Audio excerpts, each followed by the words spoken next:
What's up, everybody, and welcome back to another Dota 2 commentary brought to you by yours truly, B-Ballin. And this is a cast between Navi and EG from the Raidcall D2L League Season 3. And this match, I think, was played around a week ago, so it is a little bit dated, but, it hasn't had the coverage that the DreamHack matches had. So hopefully you guys have not seen this match. If not, I'm going to be casting this whole series regardless, since this looks to be a very entertaining series. Navi versus EG.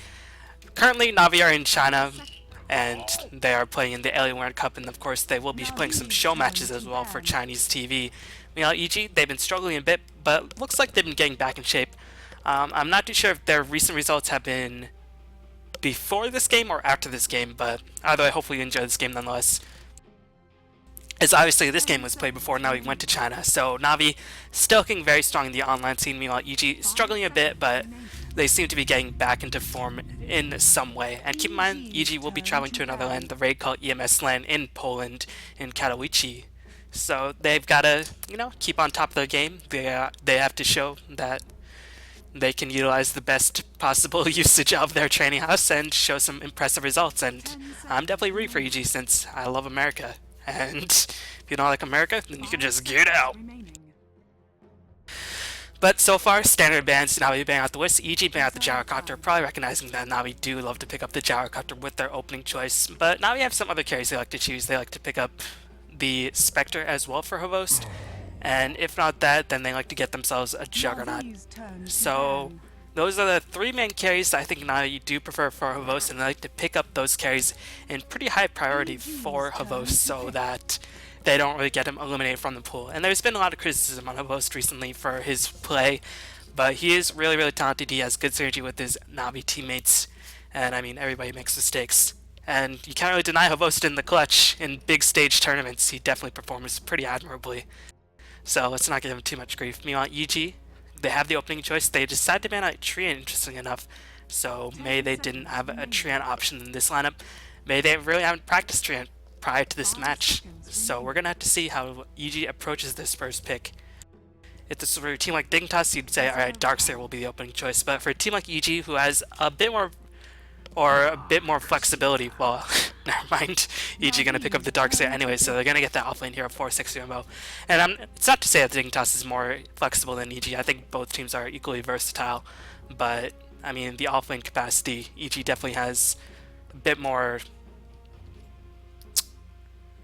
other heroes in mind they can choose. I think they like to play Nature's Prophet and Darkseer in particularly high priority for the offlane position.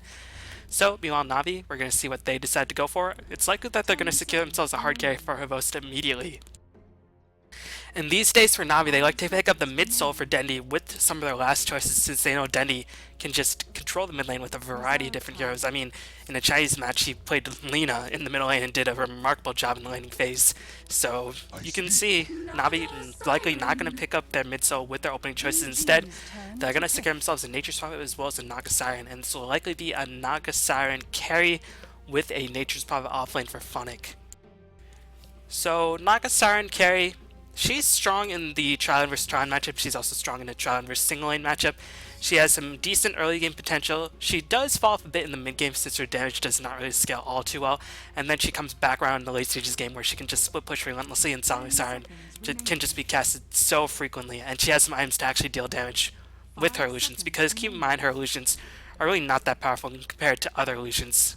Say Phantom Lancer illusions who can consistently split themselves, or Chaos Knight illusions who are tankier and who do more damage in general. Naga Siren illusions, the only thing they have going for them is that they can cast Riptide, which is good, but for their cooldown it's not really all that useful in the early to mid portions of the game.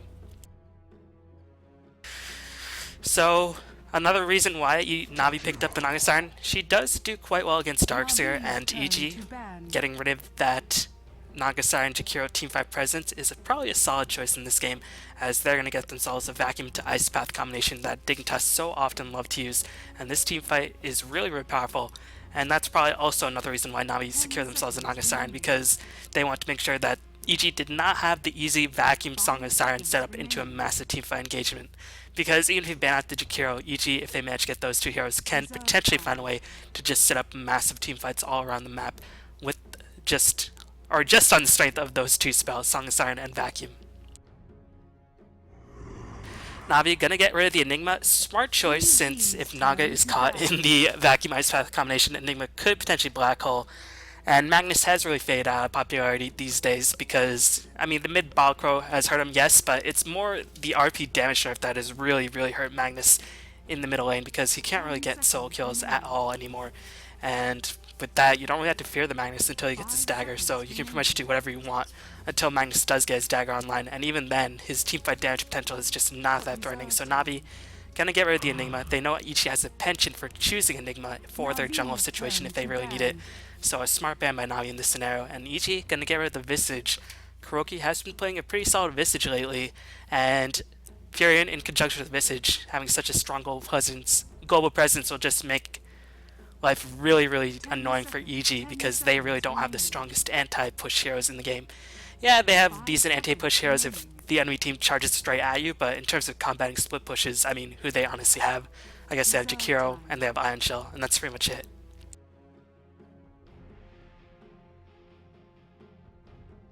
Yeah, Navi gonna take a bit of their time trying to decide what they should go for their fourth ban. Keep in mind, EG, they have their offlaner, they have one of their supports, so EG have to still pick up their mid soul, another support, as well as the hard carry. So Navi gonna get rid of the jungling presence altogether. Getting rid of the Enchantress. Interesting choice of bans. I don't know if EG has been trending towards that Enchantress pick recently, or maybe Navi just doesn't really want to be pressured too early on before Nature's Power really starts becoming a problem for EG. So if that's the case, getting rid of the Enchantress is a smart choice because Enchantress can, of course, provide a lot of pressure very early on.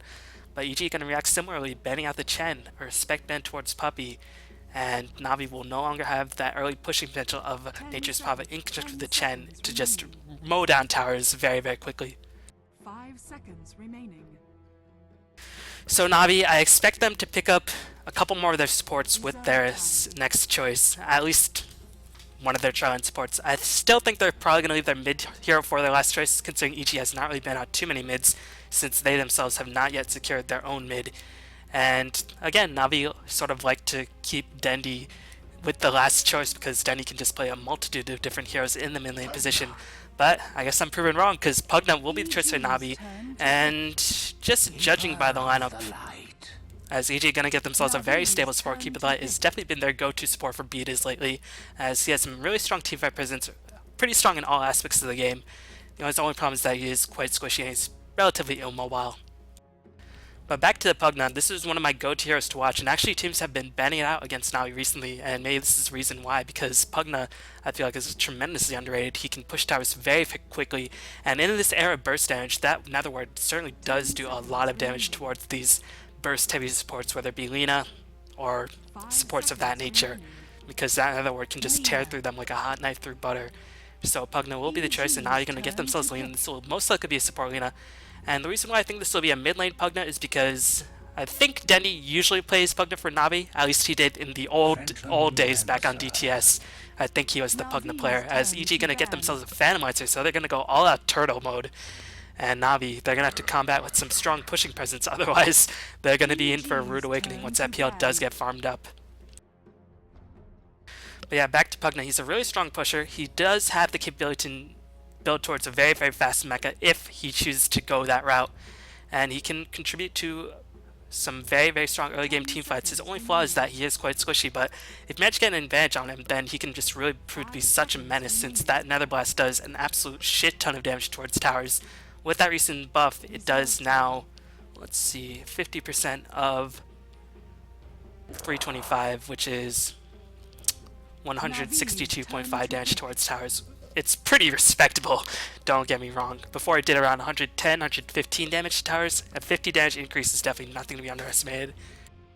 So he can push towers very quickly. He has Decrepify to bail him out of trouble, but the EG Phantomizer choice I think was really, really smart because Phantomizer naturally builds into Diffuse Blade and can, of course, purge spells like Decrepify. And right now, Navi don't really have the AoE that can really keep up with the Phantomizer and keep him in check, since Nagasai and her illusions can be cast so infrequently, and Lina, she's just going to get absolutely destroyed by Phantomizer. She won't really be able to cast too many of her AoE abilities. And Pugna, he is quite squishy. If he doesn't get off to a good start, he could be potential fodder for the PL once the game hits the mid portion of the game. So Navi I'm gonna have to see what they're gonna choose here. They still need one of support if Dendi is playing the Pugna in mid solo lane, which I think he should, especially against like a PL when you want to push ASAP and you want to have that max Nether Blast up as soon as possible. So I'm not too sure which support Navi will go for here. They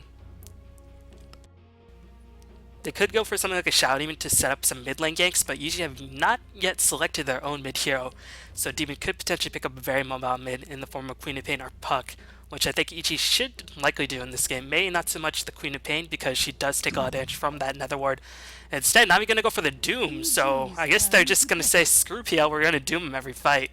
I don't know if this is the best way to approach a PL matchup by just running at him with the Doombringer, but I guess that's one way to go about it. We're gonna have to see if it's gonna be effective in this game, as Navi with a very, very interesting lineup to say the least. I don't really see the synergy in this lineup. It has some strong pushing. It has a setup for a team fight, but I mean, I guess it does a lot of damage. That's one thing that Navi does have going for them. But EG has secured themselves a very tanky lineup. Darkseer will be able to get that mecha online, and we'll probably look towards getting the pipe up ASAP. And meanwhile, PL, yeah, you can doom him, but at a certain point, PL will just get so tanky that he can survive the duration of the doom and just sort of still go to work with the illusions, because even when you're doomed, your juxtaposed illusions will still split and still do a lot of damage.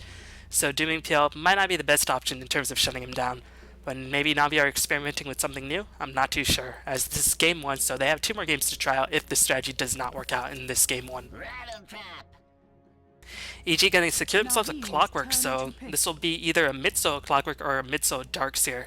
And I'm inclined to believe this will be a mid-solo Clockwork, since mid-solo Darkseer, he is powerful, but he's can farm in the jungle a lot more easily. Meanwhile, Clockwork doesn't really have the same strength. He can't really get too much experience in the off lane if he is contested very heavily. So it looks like Demon will be taking this Clockwork to the middle lane, and Clockwork versus Pugna. Well, Kuroki is going to play the Pugna with the first opening choice, as Dendi will secure themselves the Doom. So maybe this actually will be a support Pugna. I guess we're going to find out very, very shortly.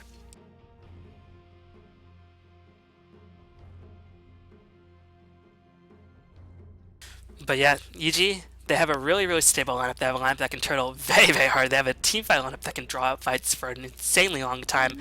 I mean, it's always a nightmare pushing in against a Darkseer, but if you couple pushing in against a Darkseer with Keeper Light, Jakiro, and Clockwork, I mean, I can't really think of a more annoying lineup to push into the base against. I guess maybe if one team had Techies, but thank God Techies is not in Dota 2 just yet. I don't know why people want Techies. Techies, I mean, at least for me, is not very fun. But he is some people's cup of tea, so can't really deny him their choice of heroes. Anyway, just some little bits and pieces of news. I will be getting back to some impressions video very, very soon. I just want to pepper in some commentaries just to keep up my casting skills and just keep them refined and sort of not rusty, I guess, is the most ineloquent way to put it, but such is how I will speak in that scenario. God, I'm just muttering and mumbling like a madman to myself. But yeah, I will be peppering in some commentaries like this one commentary in between some impression videos. I'm also planning to work on some different videos with FRF, and we will be starting work on those tomorrow, actually. So hopefully you like them. It's a pretty interesting concept. It not yet has been done on YouTube, as far as I know. But hopefully it'll be informative nonetheless. I mean, it might have been done. I probably just haven't looked hard enough, but hopefully it will be instructional nonetheless. And Dota 1 content, I mean, the thing about Dota 1 replays is that they're just... It's really hard to find good Dota 1 replays. I mean, Ghost of Gamers doesn't really give me any room to breathe with Dota 1 replays because they don't even show heroes in the replays anymore. So without knowing the heroes, I really have lost a lot of motivation from picking up Dota 1 replays because I don't really want to waste time checking through every single replay just to find out heroes that I like, because keep in mind you have to fast forward through the replay towards the 8-minute mark, and then I'll go through all that time and just say, oh, well, these heroes are all in Dota 2. And I only like really casting Dota 1 replays when there are heroes in Dota 1 who have not yet been ported into Dota 2, like a Baden, and I guess that's pretty much it. Techies, I suppose, because I think Pitlord is not in Cavs mode, although Legion Commander was introduced recently. But yeah, I mean, the only other source of Dota 1 replays that I could find was Mineski.net, and their replays, I mean, it's all fine and good, but a lot of them are a little bit old and a little bit dated, and they don't really have the newest patch, and I think the newest patch should be watched rather than the old 6.77, so we can have a bit more relevant information. So I do apologize if you are missing some Dota 1 content. I mean, the only way I can cast them is if you find some replays for me with heroes who are not yet in Dota 2 that have been played in Dota 1, whether it be semi-professional or professional, at least some level of organized play. And if you can find them to me, I will try to cast them if they are interesting. But other than that, I don't know if I can really continue looking for Dota 1 replays, since it is quite time consuming looking through all of the ones and not even finding a relevant one to my taste. Because I'm sure you guys don't really want to see a standard Dota 1 replay with a Phantom Lance or Cupid Light up against a Fury and Naga, something like that. You want to see Dota 1 replays with action and new heroes, or at least those are the Dota 1 replays that I want to cast.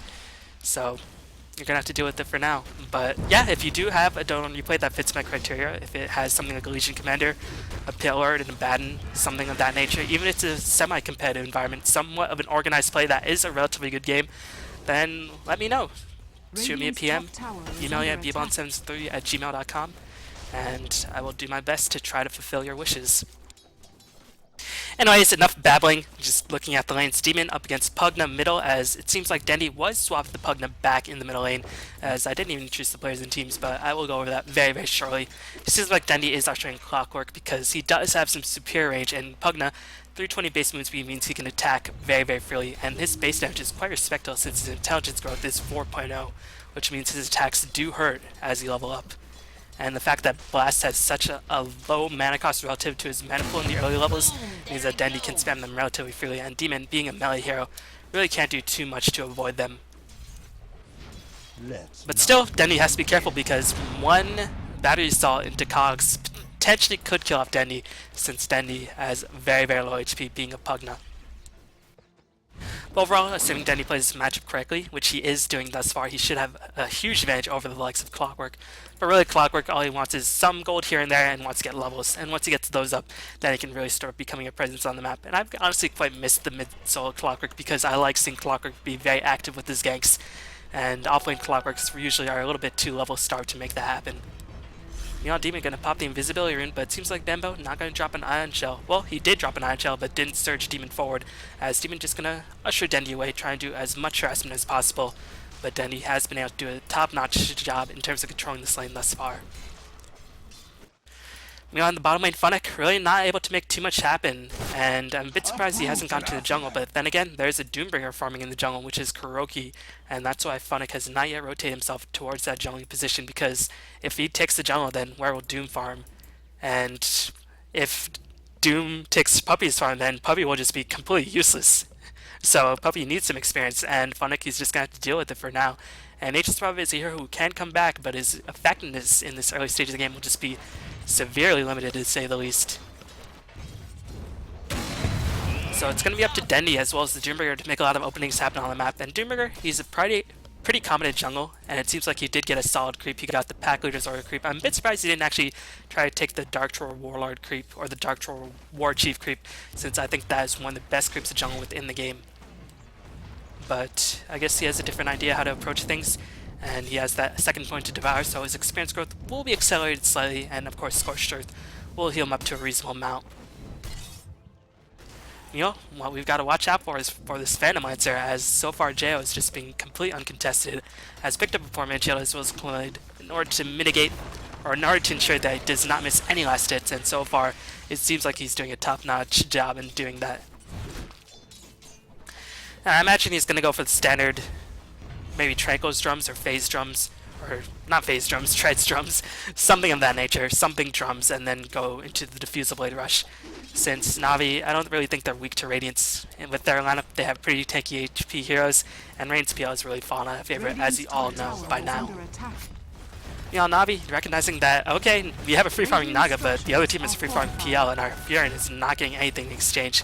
We've got to make something happen. We've got to force rotation by one of the EG supports. So we're going to pressure the top tower, and we'll see if EG can respond. They are going to teleport the Darkseer, and probably the best candidate to teleport in. But Habos going to be a bit slow in the net. Funnick, he is level 3, so he actually does a decent amount of fatal damage. But here comes Illuminate. Habos will be the first one to be picked off. Is Puppy going to dive in?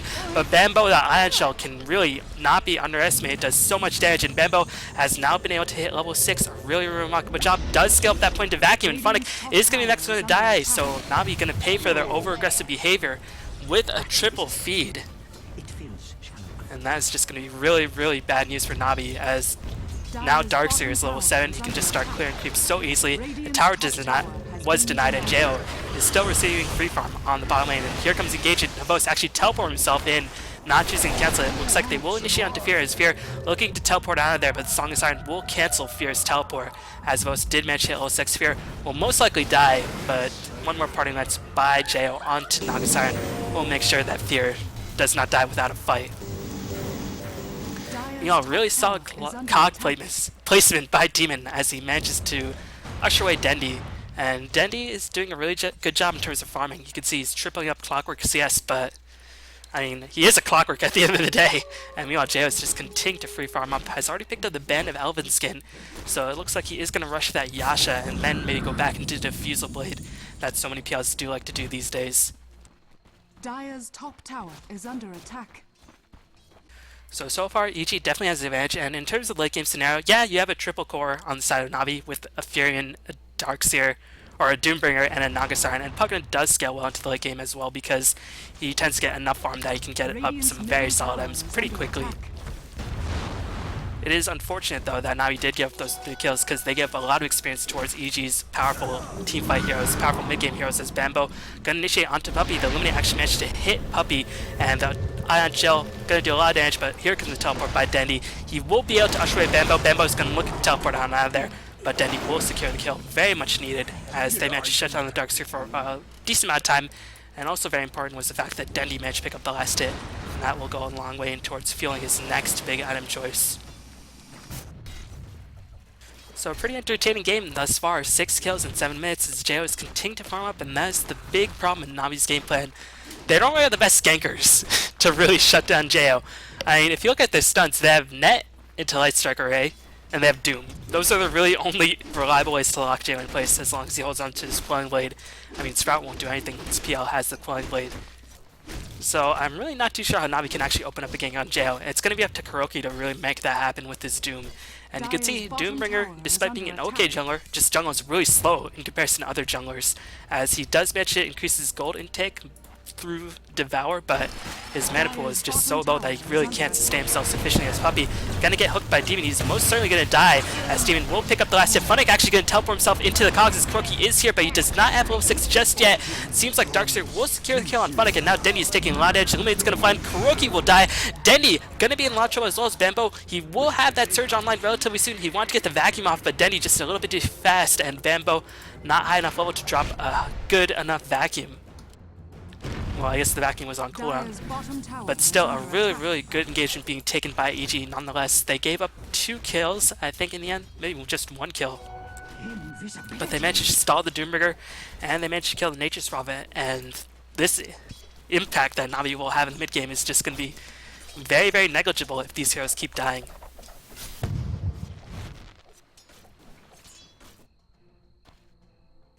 You know, Dendi, interesting enough, decides to go for the tread, so I guess he wants to have a bit of extra HP. And Pugna's attacks do a reasonable amount of damage. I mean, he has 4.0 intelligence growth, so having that bit of an attack speed definitely will benefit him quite a bit. And of course, getting the bottle with the treads just allows you to sustain your mana so much more impressively than with other items. And I don't know if Pugna really wants the Arcane Boots because, again, he is squishy, and I mean, he doesn't really lack for mana too much. Yeah, he does cast Blast very frequently, and sometimes he will need some mana, so there will be a hook in on top. Havos gonna be a Launcho, does have the Song of Siren, but just being constantly interrupted by the Battery Assault. Naga Siren trying to conduct that orchestra, but they just boot her off the stage as EG Bambo, with the help of Demon, will secure a kill, and so far EG have just been able to put on the pressure, and their lineup doesn't really get going until the mid game, but that triple kill being picked up on the Darkseer and these 2 subsequent ganks that Demon has been a part of has just really helped propel EG into the lead, as Kuroki, with help of Puppey, will secure a kill on Bambo in the jungle. Still, a Darkseer for a Naga Siren is something that EG will take any day of the week, and Funnick will be in a bit of trouble, should be okay. As Jo has now finished the Yasha, looking to drop another lance on Funnick's head, instead just going to usher him out of there. As will we see a teleport to try to defend this tier 1 bottom by Navi? We are going to see some reinforcements as Havos has rotated himself through, has finished some treads of his own, and is going to go into that Yasha or Diffusal Blade rush. Still, Jo is just out farming him by a huge amount, and Havos, unfortunately for him, has already died twice because, EG's ganks have just been on point at this stage in the game, and Demon gonna try to get the hooks, constantly canceling the hook in order to ensure the proper hook shot, but Puppy, his jukes were just a little bit too much as Demon gonna whiff, but not gonna be that disappointed. He could have potentially killed off the Lina, but at the end of the day, it's not gonna bother Demon all too much. Meanwhile, JL could potentially be in a bit of trouble. Unfortunately for EG, they have not been on the bottom side of the map with their supports, so they have not placed any wards. So JL seems like he's completely unaware what is going on, but now he did reveal themselves on the bottom lane, so JL is going to back up accordingly. And did Navi even have detection? I mean, you don't need detection if you manage to get the net off. It still is necessary, or it still is useful up against Lexus PL, especially with the dust buff that actually slows down invisible heroes by 10%, which is really, really nice. You know, on the top lane, Demon managed to get himself doomed as Funny trying to approach Demon. Wrath of Nature will take in Demon. Will he actually die? I think he will die. His Light Strike gonna actually clean up the kill. Better to ensure the kill rather than let Demon try to survive and make it a hookshot off onto an allied creep. So, good gank by Navi. Not too sure why Demon was trending so far forward. Maybe he saw a lot of heroes on the bottom lane and just said, alright, I'll just try to farm up as aggressively as possible. And still, that death is going to have the added benefit of giving Jayo a little bit more room to farm since Navi actually rotated a couple heroes to deal with Demon. Because Demon being Clockwork and having that ability to cogs as well as being a strength hero and having that natural tankiness just allows him to survive where other heroes might not when they get doomed.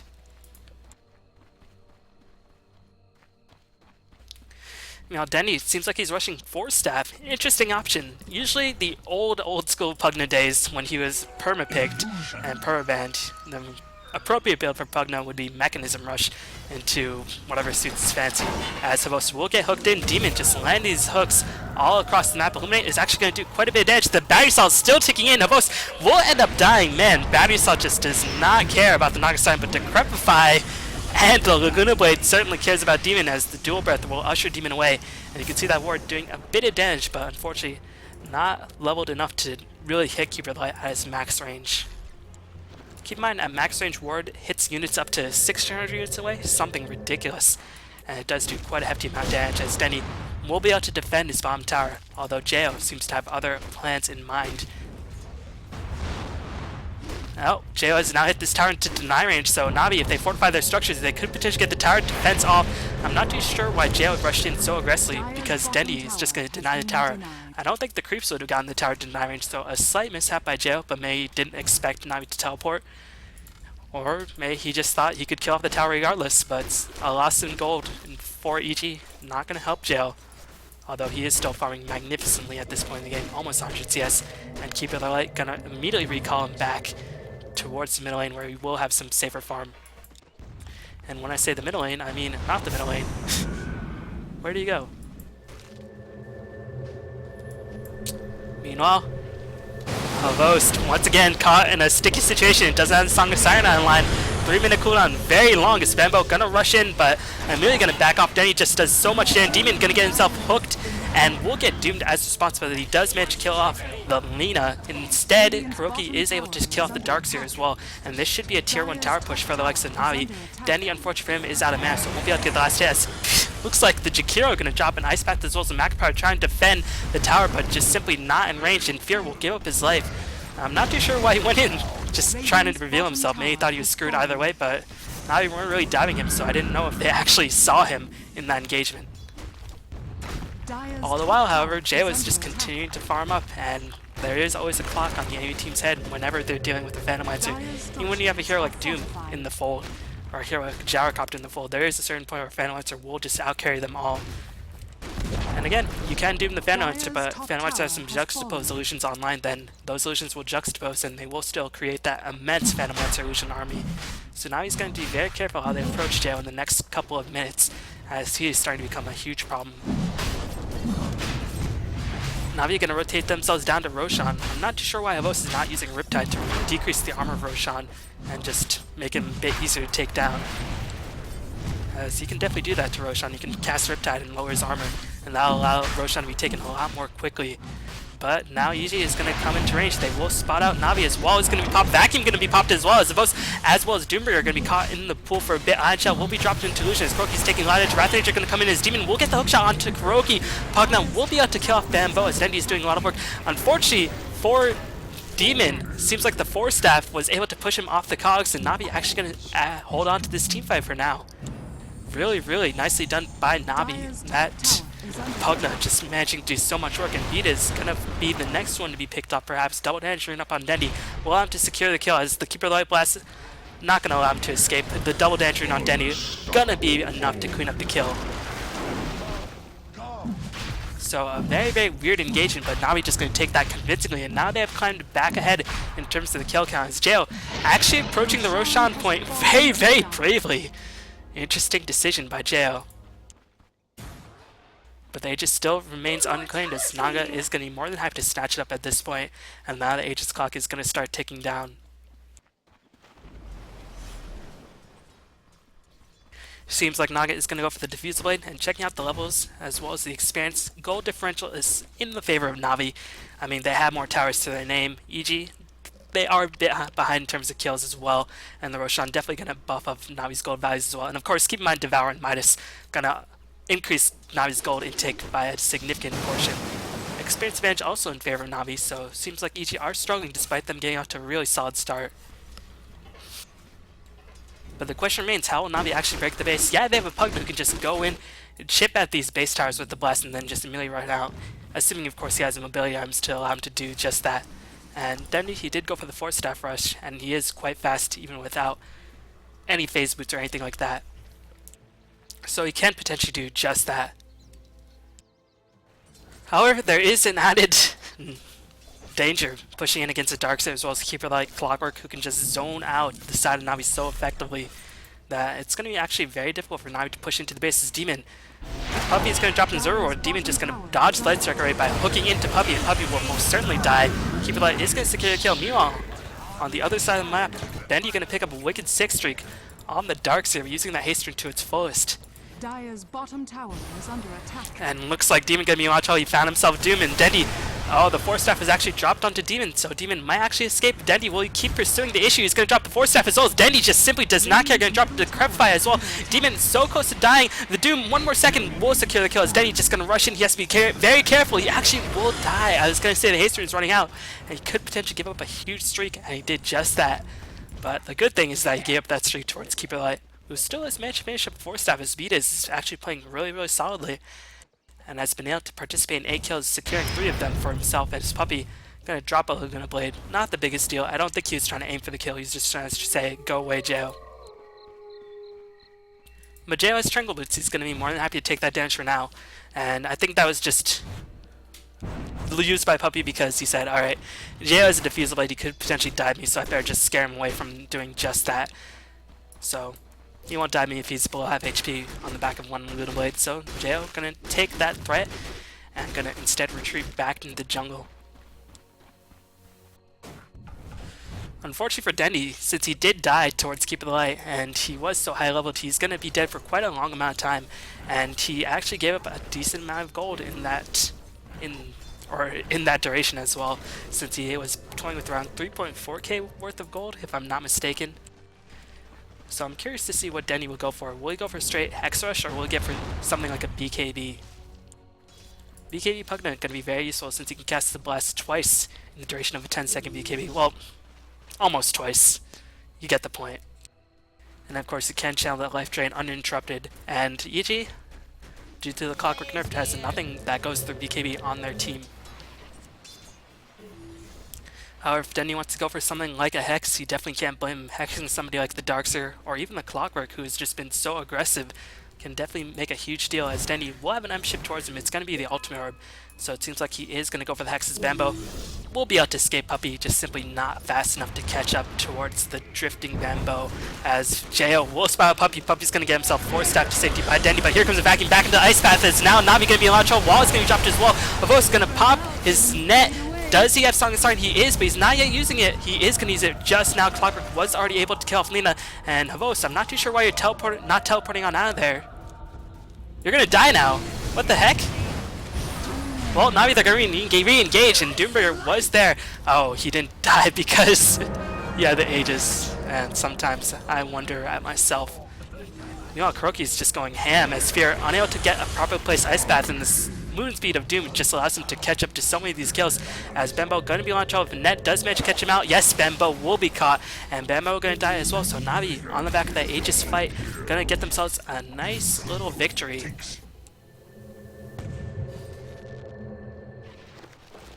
And now they're going to try to pressure the tier 2 middle, as even though Phantom is still getting a bit farmed, he's very, very squishy. He really can't sustain the intense barrage that Navi's currently doing with their damage at this stage of the game.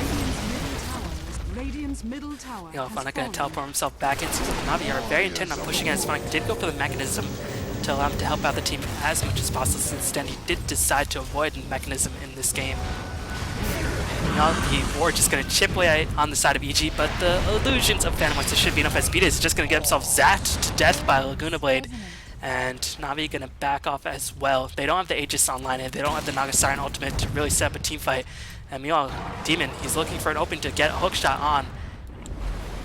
Will he find one? That's the question. And if he does find one, Jail, does he have enough of a buyback to get himself back into the fray? As Demon going to hook in onto Jail, but Funnick's going to take a lot of damage. He's going to run right through a wall. Jakiro will secure the last hit. Lina going to secure the kill on Demon as well.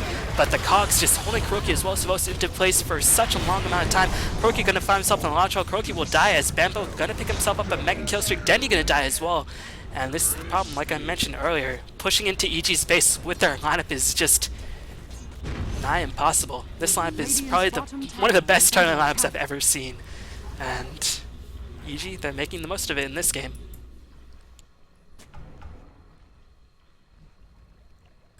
Beyond Navi, the question is, what do we do now? As they gave up a lot of experience advantage as well as a decent amount of gold advantage, since Phantom Monster is able to overcome that by just pushing out all the lanes. And even though the gains have not been adjusted just yet, you will see them coming into effect very soon, as Jail going to find himself recalled out of trouble. The dust will be in effect as Laguna Blade will cancel recall. The question is, does Navi have enough to take down Jail? As Diffuse Blade will be used on Puppy, and Puppy didn't have enough mana to use any of his spells, which is why he could not actually stun Jail in place, and Jail will get recalled once again by Beatas towards the bottom lane, where he will receive a nice amount of free farm.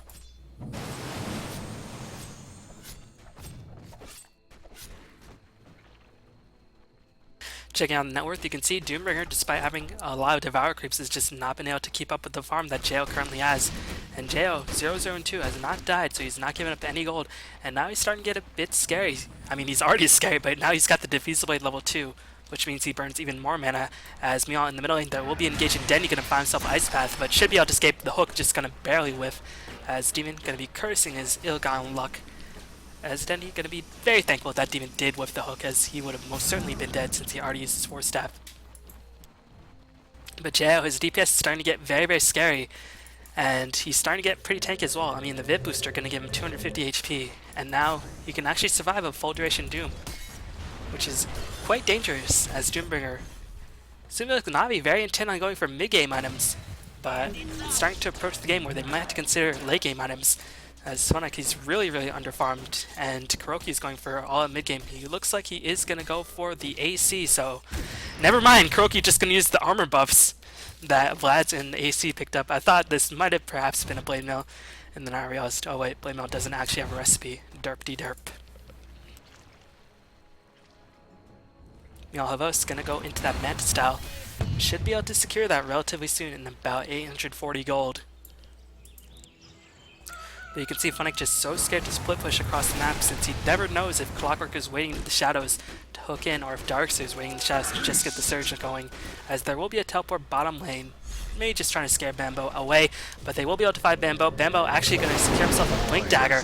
He's going to actually blink away to safety. Interesting decision by Bambo to secure the Blink Dagger on Darkseer, but maybe he wants a solid initiation because he knows eventually at some point EG will have to push, and Darkseer, he wants to get that proper positioning on the wall as well as Vacuum and really take advantage of Navi. The unfortunate thing for Bambo is now his Blink Dagger is fully revealed, so Navi going to be a lot more careful with their positioning at this point.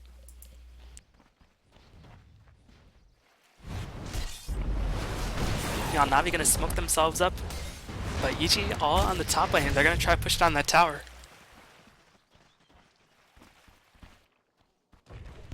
It seems like Navi just simply won't be able to react, as they are not going to apply any pressure middle in exchange. I think this tower will inevitably fall to the forces of Ichi. Puppy actually caught in a very bad position. As Ichi do have a ward spotting out Puppy's movement, as there will be a mass exodus of teleports trying to pincer Fear, and they will be successful. Sprout will go down to Fear. The Ice Path will be used as well, as Puppy gonna be completely out of mana once again. Gonna take a lot of damage. Mechanism will be used, but here comes a Vacuum Wall by Bambo. That Blink Dagger definitely paying off in that situation. He's managed to kill off the Lina and managed to do a significant chunk of damage towards the Pugna. Havosi has full HP and near full mana, so he's gonna look to re-engage. Bambo gonna be on control. Bambo will end up falling, but Phantoms are gonna secure the kill on Funnick. Instead, Kuroki gonna come in, not wanting to use the Doom on Jakiro, as Fear gonna find himself purged up, but Kuroki now in a lot of trouble. He does purge Demon, but Demon still managed to catch his barrier assault, and that's pretty much all he needs to do, as Demon does find himself netted, but is still pumping, as Havos gonna be in a lot of trouble. Havos will most definitely die. Another purge will look to seal the deal, although that wasn't even needed. And EG gonna take a commanding fight, a really, really unorganized fight by Navi. Cost them quite a bit, as now EG gonna get themselves a tier 2, and it just gave EG so much gold as well as experience, and all they lost was a Darkseer and a Jakiro. And we're starting to see a problem. Where is the damage on Phantomwitzer going to come from once Phantomwitzer does get tanked up? Because Phantomwitzer is just such an annoying hero to hunt down for Doom, who has a relatively limited mana pool, especially since Doom does cost a healthy chunk of Doom's mana as well. So Doom, he's constantly going to be looking for that real Phantomwitzer, but all the while he's going to get his mana burned, and he's going to be looking to cast Scorched Earth, maybe get off his creep ability, whether it be a stun or anything like that. So Doom's mana problem is going to be very annoying, and Phantomwitzer is just allowed to run free during that duration. But Navi were able to deny the tower at the very least, so they didn't give up as much as expected. Demon has finished the Force Staff, gonna go for the Agnum Scepter, as he still has Naked Boots, probably gonna upgrade him to towards Boots of Travel when he feels the need is necessary. Jakiro has a point booster himself, as he's getting pretty tank, and he's actually a very, very annoying hero to bring down. And Phantomwitzer is now finished the tower, and now it's going to be ridiculously difficult for Navi to actually kill this beast, even with the Doom. Dendi has finished his Sight Device, as Jail gonna reveal himself towards the creeps, just gonna auto attack. He didn't have vision of Dendi, as Dendi looking to perhaps set a gank, but now Jail has spotted him, gonna scout the area with the illusion, as Dendi gonna teleport right in front of Jail's face. An interesting maneuver, but a Denny maneuver nonetheless, as Denny gonna get himself towards the Roshan pit, and we'll see if EG can potentially get themselves into position. Keeper is not there, so he can't recall any of his allies, so it seems like Navi will be able to secure this Roshan with relative ease. And the Doom, or who's gonna claim the Aegis? It's gonna be Havost, as he does have the Mantis Style as well as Diffusal Blade, but you can see his DPS output compared to Phantomwitzer is just insignificant. Kuroki has finished the AC, so his team now gets plus 10 armor, which is going to be very, very useful towards Phantomwitzer, although Diffusal Blade Mana Burn does not really care about armor, and that is a large majority of Phantomwitzer's illusion damage, especially with the damage nerf on the juxtaposed illusions in general.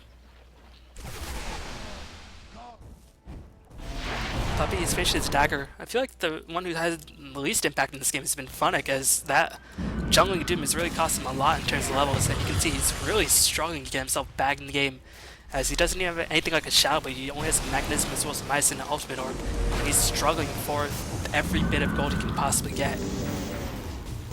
And here comes the problem, is Bambo gonna blink in, gonna get the vacuum, but not gonna cast the wall. As Bambo gonna find himself Doom, but gonna get Force Staff to safety. Kuroki gonna charge in, he doesn't want to waste this Doom, as Bambo will die. He is gonna die. Will EG get the deny off onto their friend? No, they will not, but Bambo gonna immediately buy back, and he's gonna have the wall back online, and this should be the time for Navi to back off, as Bambo gonna drop the Ion Shell, and seems like EG already on the pursuit. Jo gonna get surged up, as Naga Siren will pop to sleep, but Naga Siren, oh my god, she's out of mana, so she is once again forced to run away, and that will mean this Aegis will likely expire, and Puppy not choosing to teleport. I'm not too sure why Puppy didn't choose to teleport either. Should have probably just recognized that Naga Siren out of mana. Maybe thought with the Arcane Boots, Naga Siren could have potentially gotten enough mana to teleport out. Still very, very unlikely, as Naga Siren going to die once again, and now EG have shown that you just can't push against this lineup. It's just next to impossible. Even with Navi having some solid pushers, they have a tank hero who can charge in front with the Doom, they have heroes that can chip away on the tower with the Pugna, they have some sustained AoE damage that can clear creeps. It's just simply not enough. EG's turtle lineup is just so annoying to break the base against. And Jail, he's going to finish another big item, as he's actually going to buy it completely rather than saying for buyback. So that leaves Navi an opening. If they manage to kill off Jail, they could potentially push the other way and really try to hold on, but still, even without the Phantom Lancer, the pushing potential is just going to be severely lacking for Navi, just because they're going to have to face all the other spells on the side of EG as well. And EG, they don't have much mana on the Phantom Lancer. He's going to double walk as he's constantly being zapped by the wards, but the Phantom Lancer illusions just going to slay that off pretty easily, and EG will back off once again. And they know they have a pretty big advantage at this stage. They managed to win a couple team fights, they managed to kill off the Aegis numerous times, and they've really delayed the farm capacity of the Naga Siren and the Doombringer by a significant degree, and the Jail has a 5k net worth advantage over the next highest hero on the side of Navi. And the gold earned graph is favoring Navi as well as experience graph, but I feel like EG definitely has advantage because Navi, they're going to want to push, but they just simply can't do that with their current lineup. As Demon going to be able to escape again, Funix's lack of farm just really showing its presence at this state, because if he finished a Hex, he could potentially split push a lot harder, because then if Clockwork or Bambo comes to gank him, you could just Hex him and teleport away. But now it's just very dangerous for him to actually split push by himself, and that's really reducing his potential gold intake by a significant degree. Meanwhile, Navi, are they going to throw their heads against the door again? They managed to kill up the tier 3 in the previous engagement, so every small step, I suppose, is one step closer to victory, but Fear going to just get surged away, and now the base defense will once again continue, and now Dendi won't really have the luxury of just walking up and blasting the barracks, because he's going to have to approach the EG high ground. So this is actually a bit more dangerous for Dendi than it previously was. And all the while, Jail going to be pushing up on the bottom lane. He knows Keeper Light will recall him at any opportunity once the teamfight does break out, and he does have a teleport scroll as well to get himself back towards base. Meanwhile, Funnick going to do a similar thing, pushing out the top tower in exchange. But that is going to force a teleport by Puppy, as he's just going to zap Illusion. I guess just trying to use as much mana as possible. Laguna Blade, pretty cheap in terms of cooldown, as it seems like Demon will miss a hook somewhere. It's just looking very difficult for Navi at this point, but they still have openings. They just need to get the Doom down to the Phantom Lancer, or maybe even the Doom down to the Darkseer, but that's going to be really hard with the Darkseer having a dagger. And they can't let themselves get clumped up too much, because there's just so many ways to suck people into the cogs. There's Vacuum, and then there's Blast. I mean, these cogs are just proving to be a nightmare, especially against Kuroki as well as the Naga Siren being melee heroes. They are inevitably going to clump up when they decide to go in for an engagement. And that means these cogs, as well as these Illuminates and all these AoE spells on the side of EG, will just do a number towards these heroes. But Navi, if they can focus on not clumping and perhaps getting a Doom off onto a crucial target, whether it be the Darkseer or the Phantom Lancer, then they should have a proper opening. And actually in this game, I'd advise Kuroki, or if I were Kuroki, I'd try to get a Blink Dagger just to get a nice initiation off onto a Darkseer or a Phantom Lancer before you can get any means of initiation off. And the annoying thing for Navi is that they actually, Dendi himself vacuumed as his teleport was cancelled, and they immediately just purged the Decrepify, and Dendi actually going to drop a gem, so that's very unfortunate for Navi. But yeah, the unfortunate thing for Navi in the last engagement was that they killed Bambo, but Bambo just popped back, and then he was able to get right back into the thick of things. So maybe it's a better idea to focus their attention on Phantom Lancer, but Phantom Lancer will probably always have buyback at this point. It's just a really difficult situation that Navi is currently in.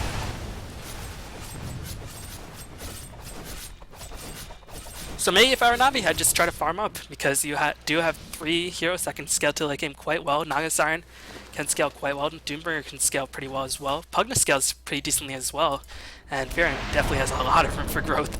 So you can definitely do a lot of work. Meanwhile, heroes like Clockwork and Keeper Light do fade out a little bit as time goes on. So I think at this point it might be wise for Navi to actually just sit back, farm up, try to get the Hex up onto Funnick, which I think they are currently waiting for, as now Funnick will have enough money to pick up the Hexes. Jail going to come in, the dust will go down to Jail, but the Diffusal Blade Illusion is just going to burn all of Kuroki's mana, and Jail going to get Laguna Blade up, but he's just so damn tanky. Kuroki actually is completely out of mana, Puppy out of mana as well, and I don't know if Navi can actually look to take this gauge and the juxtapose the illusions, just saying who needs damage, we have mana burn. And Navi actually going to pop a smoke to allow them to run a bit more swiftly away, knowing that Clockwork could potentially come in, but Bambo going to cut off Kuroki's retreat, and Bambo will help to secure the kill on Kuroki. Kuroki is most certainly going to die. A Defusal Blade was used as well. I don't think that was completely necessary. Still, better be safe rather than sorry, as now Navi are in a very difficult position. Kuroki does have buyback, but Navi, they really can't farm without that Doombringer. That Doombringer was very important in terms of securing themselves some map control, because he was their main tank and had so much armor that he could really help out their team. But Kuroki, he is going to have to buy back. EG threatening. We'll see if EG continues the push after Kuroki buys back, or if EG stops the push, as the Naga Siren Illusions will be expended. They will be up relatively soon. Still, I don't know if it's the wisest idea to just throw the Naga Siren Illusions in recklessly, as Bambo does manage to get a huge vacuum off, but did not cast the wall, interestingly enough. Maybe EG were a bit afraid of the buyback from the Doombringer, but Doom has still not yet bought back. Is his buyback on cooldown or something?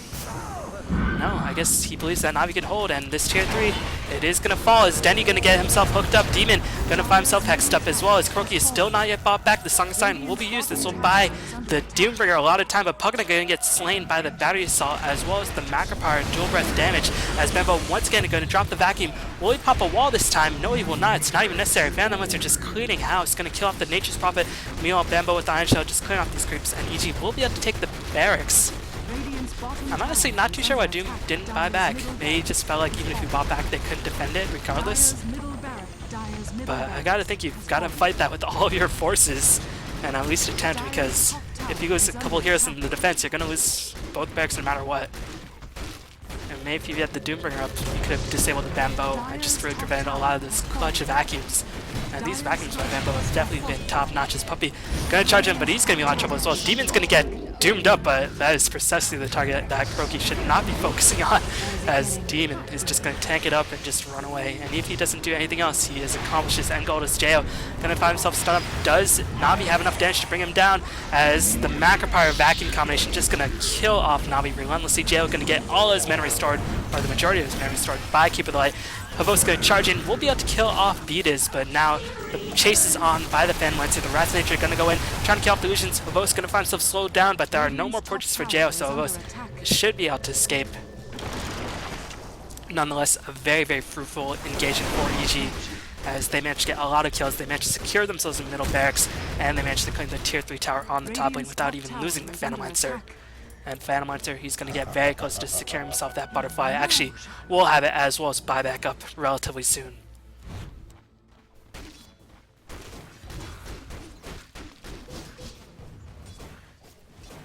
And now the goal graph is starting to turn the other way. It's favoring EG now by a slight amount. The experience graph is favoring EG as well, but even when EG were in a decent sized deficit in both graphs, I still felt like they had a pretty solid shot to take the game, just because their lineup is really, really defensive by nature, and Navi were just unable to break the base of EG after a couple of repeated attempts. I think it would have been wiser for Navi to just take their map control and just try to farm with it. I know it's dangerous farming against a PL when you don't have a gyrocopter you can get a rapier, but I think it might have been the safer option against the incredible turtling nature of EG, just to play a bit more passively and farm up. But I mean, that's just not Navi's style. They like to play very aggressive, and sometimes that does get him into a bit of trouble. You know, Jayo has finished the butterfly. Once he sells his Quelling Blade, I mean, he still has buyback, but once he sells the Quelling Blade as well, he will have even more for buyback, I suppose. And he could still pick up one more item as well. He is just so difficult to bring down, because he can get rid of the Boots of Travel. He will have a Software Aegis or another item, whether it be a Daedalus or an MKB, or even an AC, as Navi does have a lot of armor to pierce through, so maybe getting something like an AC could benefit the side of EG. Demon has finished the Aghanims, Bambo has finished the Scythe of Vice. The EG items are just absolutely tremendous. Fear has even finished an Aghanims, and that means the Macro Power just has a lot quicker casting point, and does a significantly bigger chunk of damage. As Kuroki gonna get himself just absolutely slaughtered by these Phantom Light Illusions. And he does manage to drop Doom down to Beatus. Beatus most likely will survive, especially that mechanism, as Darkseer will help to secure the kill. And now EG going to threaten the high ground of Navi once again. And I'm not too sure if Navi can actually muster up the defense. Kuroki, he just barely does not have enough for buyback. Really, really unfortunate for Kuroki. As now EG are going to look to take the game, and even if Jo dies, he does have enough for buyback, and Vitas can just recall him back into the fray. And Vita is actually getting very close to his own Hex.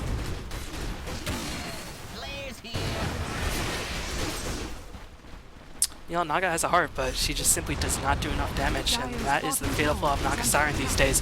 As Bambo gonna blink in, trying to isolate Avost, trying to get rid of the Song of Siren. As here comes Hex off onto Dendi. Dendi gonna find himself Spirit Lance once again. Should be able to skate. The vacuum gonna go down. The Song of Siren will be used. Kuroki gonna buy himself back. Can Navi set up a successful engagement? That is the real question. Who are they gonna look to isolate? Kuroki gonna find himself hooked up. Here comes the Macro Power being dropped by Fear. All the spells, the vacuum, the Macro Power, the wall. So much AoE damage being pumped up by the side of EG that Navi just had no choice but to crumble under the immense DPS output of the evil geniuses. And Navi will call GG in the end. So EG taking that game one after a really, really solid team effort. Yeah, they made a couple mistakes here and there, but they executed their lineup to what its potential could potentially be used as. As I know that sounds stupid, but sometimes that just sounds stupid, guys. You're gonna have to deal with it. And EG's lineup just proved to be too difficult a nut to crack for the side of Navi, as EG will be able to win this game one, and we'll see if Navi can recover and try to take the next two games. Otherwise, they will be down another series in the Raidcall D2L, and EG will be taking this game and getting a lot of momentum heading into game two. So hopefully you enjoyed this commentary. Stay tuned for the next game as we see if EG can take up a clean sweep or if Navi can recover. But thanks for watching, everybody, and I'll see y'all next time. Peace.